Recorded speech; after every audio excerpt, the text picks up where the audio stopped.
Hey everyone, and welcome back to the channel. Today, we're going to bust a huge myth in the world of embedded systems. You've probably heard it before. Use interrupts to make your code run faster.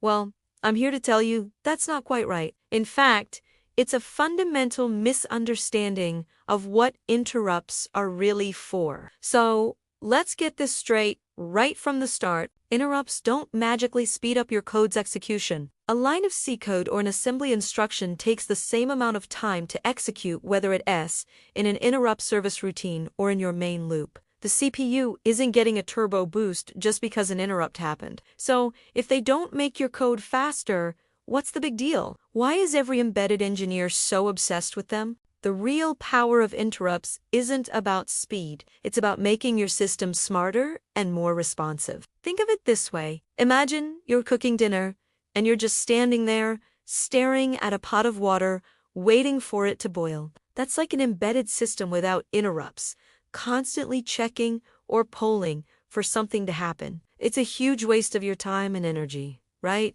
You could be chopping vegetables, setting the table, or doing something else productive.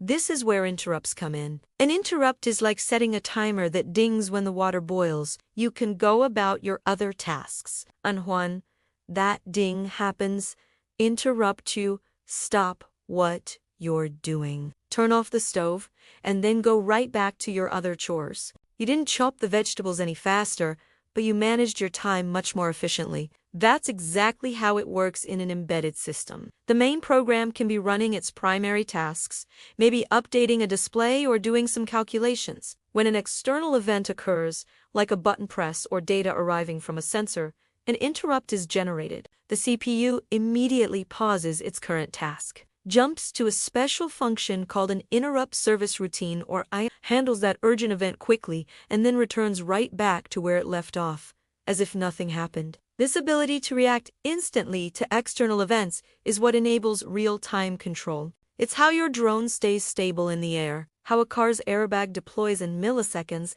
and how your smart thermostat responds immediately when you change the temperature. The system isn't faster. It's just incredibly efficient at multitasking and prioritizing what's important right now. So, the next time you hear someone say, interrupts make code faster, you can politely correct them. Interrupts don't make your code faster. They make your system smarter, more efficient, and capable of real-time operation. It's a subtle but crucial difference that separates good embedded design from great A1. Thanks for watching. If you found this explanation helpful, give this video a thumbs up and subscribe.